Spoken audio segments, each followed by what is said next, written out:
Hi, everybody. Janet Eichorst here. Welcome. Today, what are we going to talk about? Well, as I was preparing and thinking about what might be relevant to talk about today, I was preparing a beverage, and this is what happened. It broke. And for those of you that are listening and not watching, I am holding up a mason jar that I drink my beverage out of often when I want it cold, and the bottom blew out of it. And so, what a metaphor. What happened was I often like cold beverages when it is hot, and I have different things I put in there that need to be dissolved in hot water. And so I'm very conscientious of what happens when you take very hot things and then quickly put cold things in there because you might have a blowout. And with my conscientiousness today, I still had a blowout. I heard the pop, and all of a sudden, all this beautiful liquid in my glass spilled out all over my counter, my cabinets, and my floor. So what happened? It broke. It was messy. I had a huge mess to clean up. And now my cabinets are cleaner than they were before, and the rags are all being washed in the washing machine, cleansed and purified. And, this is what happens a lot of times. And I just got back, a little bit of background. I got back a few days ago from a very full and rich trip where a bunch of women had this really beautiful soul reunion, as we have been referring to it, and it was beautiful. And a lot of things happened during this trip, which I probably will talk about for some time. I'm still processing it. And this right here is a metaphor of what I have been witnessing, where when you get polarities, right, extremes, and pressure builds up, and that's what was happening when I was preparing and thinking about what I wanted to talk about. I was feeling like different perspectives and different ways of looking at something, and all of a sudden, pop, the foundation, the bottom blew out. And that's kind of a really good metaphor for when reality shifts. Something's not working anymore. There's not really a right. There's not really a wrong. And when we have extreme perspectives that we're considering, and this can happen in so many different ways, in so many different aspects of our lives, pressure builds up. And there's that feeling of, I can't take it anymore. And then, boom, something happens. And a whole new reality gets birthed. And one of the similarities to the trip I was on, we were staying in this house that had multiple bedrooms, and it was in really poor condition. And I'm really not sure what was holding it together. I mean, I really think that the home itself should be condemned. I mean, every time I went to get the silverware, there was this huge hole in the floor, and the only thing that kept me from falling through was vinyl. So every time I went to put silverware away or take it, I had this like, am I going to fall through kind of thing, right? And apparently there was another hole like that in the bath area, which I didn't personally experience because I was showering in a different place. But yeah, so, the structure that was holding this beautiful group of women was not stable, right? And there was that, it was such a metaphor for how the old structures in our world are falling apart. And that's what I feel like with this glass jar this morning as I was making my beverage. It's like the polarities were so intense that it just like burst. It couldn't take it anymore either. And this is what I find happening. And I live in the Sedona area, Cottonwood right outside of Sedona. And, I came back to the fire. right? We are in the year. There's a huge fire in Sedona right now, for those of you that don't know. And I think this morning it was 25% contained. And it's where it's situated are in some deep canyons. And so the firefighters can't fight the fire, can't help try to put it out in the places where it is. And so I've been watching this fire since I've been back, and it's pretty profound. You know, when you look at the transmutational, transformational, 0 point potentiality that fire creates, it's huge. And my feeling of this fire, somebody was asking about it yesterday, asking me what I thought about it. And my thought was, it's not going to complete until it's done. And there was a real kind of recreational 0 point feeling about that. And obviously, because the firefighters can't get to it, they can only go on the edges. They can have airdrops to prevent it from growing, you know, in certain areas. And that's it, right? So there's a certain amount of burnout having it complete the cycle until it completes. And it was really interesting too. A dear friend of mine is an incredible artist. I just adore this woman. And she's in the process of creating these beautiful angel wings for a woman that she's known for a long time. And they are literally movable angel wings, and she dances with them. And so yesterday afternoon, when I went over to my friend's house to pick up some fresh sweet corn, I was able to witness the process of these wings being created. And I feel really just so touched and emotional about this. The wings are the birds of the phoenix. And so the colors are very much fire. You know, this deep red burgundy at the base. And as it comes out, there's oranges and yellows. And this creative process of making these wings, my friend is dyeing them. So literally dye with color. So some of them are like orange with yellow tips. And so I got to be present to and witness the process of this phoenix being birthed. And my friend has this incredible view of the fire from her deck. So I took a snapshot of the fire as I came in, and then I took a picture of the fire as I left, and it was a wing. And in the base of this wing was this incredible face being birthed from it. And it really had the feeling of the ancient ones coming alive. So we are in this really incredible, we are in a 1 year, right? The start of a new year. We are in the year of this fire horse.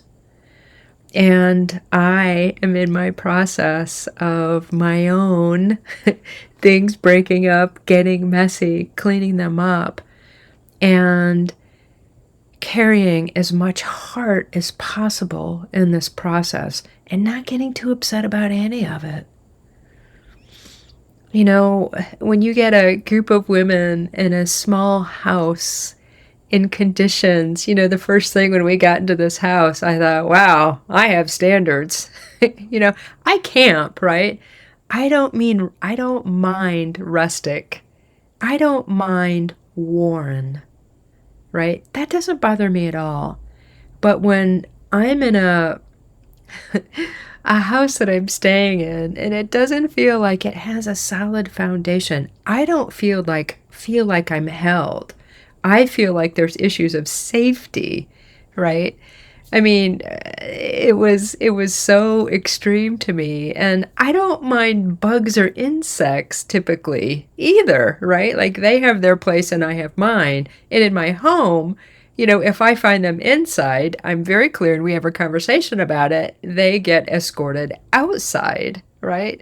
because, we have different space and I honor their space and I want them to honor mine. And there were a lot of creepy crawlies. I mean, my room had a exterior door in it, and there was a huge gap where anything that wanted to walk through could. And so as I went to bed, I was like, wow, all right, who's got some essential oils that I can put around the edge of my bed as a boundary, right? I mean, I was already had like 3 spider bites on my arm as I left that I was, working with healing. And I was pretty clear I didn't want to get any other bites or anything. So I was able to hold, we collectively and individually, I was able to hold that space so that as I slept, I wasn't bit by anything, which I'm very grateful for. So things are changing, and they're changing very foundationally. And we're all a part of that. Our collective consciousness is all a part of that. And, this trip it was a real opportunity to be with the land. And there was a incredible mountain that I got to spend some time with, and the field and all the elementals and all our extra ETs were there too, right? And I had the most visually active experience that I've ever had with dimensional beings. I mean, I work with them all the time. And in this case, I was standing out in this field and I had a very interactive, visually, I could see lights and movement. And so it was the most, I'll say, physically experiential process I've had with a ET that was with ETs and, non-embodied, non-physically embodied beings that were about 100 feet away from me. And that was super fun, and I was ready, I was prepared, I didn't have fear, and I also got to experience what it's like in my body when I see these incredibly beautiful flashes of light, right? And my body goes, and I wasn't afraid. And this too was something that I really got to navigate and pay attention to, because the physiological responses I didn't have any control over in that moment, right?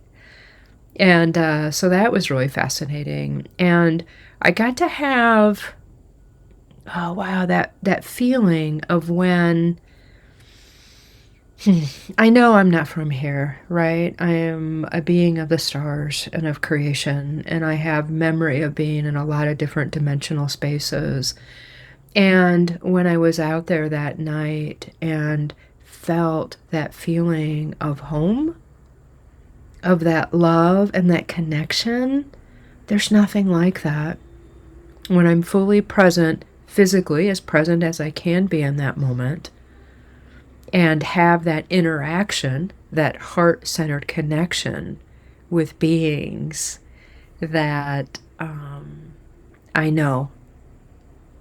So that was super cool. It was a pretty massive light show, and I could feel just how many, what we would call non-embodied beings, non-human bodied beings were there in that moment. And that was really special and really fun. And I also got to navigate a lot of, wow, how do I want to say this in complete honor and respect? How many times have I witnessed, been exposed to, interacted with people that talk in one way, and then as I observe them and interact with them, see that they're not consistent with what they're saying, how they're acting, and what they're doing. And I also had a big experience of that. And some of the energetics that I was feeling there, I was like, ooh, I recognize them as energetics that are not aligned in unconditional love. And where I was, it's not the land that I'm caretaking, right? And I was very aware of that, because I wasn't going to do anything that was not respecting what the current caretaking situation was in that area. And it was interesting because what I felt when I felt things were off, I just was, I don't know, focused on my presence and not being an interference or trying to change something that somebody else was doing that I had nothing to do with. I was simply being present. And what happened was I felt the energetics shift. And again, that was a really great experience of knowing that my presence and your presence matters. How we hold ourselves, how we operate. So many opportunities to check, am I in my integrity, my authenticity? Are the beliefs that I hold at my core, which are unconditionally love-based, are those beliefs operating in my physical actions? And that I had an opportunity to do over and over and over and over again during this time. And, as I was driving and talking with some of the people I was with, I was like, wow, this will be really cool. We know that when we are in a group of people, our stuff comes up, right? And we get to navigate that. And I was just curious because I'm familiar with this dynamic, what that would be. And I have to say, I have such honor and respect and love for the women I was with, because we did a phenomenal job of staying in our integrity and interacting with each other with the value systems that we have, which is holding that unconditional love as sacred. That ability to not be thrown off our path and getting out of our integrity. And this trip hasn't ended in a lot of different ways. And even the interaction with the people that caretake and manage this land, that's still not complete yet either, due to some, things that have happened afterwards. And I'm so grateful that I have people in my life that walk their walk to the absolute best of their ability and are pretty good at it. That's what I'm shooting for always, and there were some things that came up for me personally, because I was thinking about this as like, today I was like, well, how well did I do? Right? Not how badly I did or how I fell short. It's like, how well did I do on this trip? And I'm going to say I did pretty damn good, right? And that's all relative too. Just because things are messy, it doesn't mean there's anything wrong. When reality shifts, especially when we're talking about foundational patterns that have started a very long time ago, that we are actively collapsing, moving away from, in a planetary consciousness, right? That can be very messy. And that probably has been one of the most challenging things for me personally to process because, I have my own viewpoints on our evolutionary journey. I think we can all agree that love, one, honor and respect, like that's kind of what we're all shooting for, right? And when somebody steps out of that, I still have this tendency to want to make them wrong. And that's the one that's still catching a little bit in my personal consciousness. So really, I had a phenomenal time on this trip. I'm still processing it and still working on the levels of reality about how the structure that we are operating in now is shifting and how I can have the best possible experience with that and influence on it by simply honoring my presence and the impulses I have to follow that true source unconditional love. Wow, that was a very quick 20 minutes. So much love to you on your journey wherever you are today. And I hope that whatever was transmitted, whatever energetics I'm holding, whatever perspectives I presented today, that you are feel better than you did before or have more clarity, and that I hope you use it in a good way. So much love. Please like, please share. Till next time, infinite blessings to you.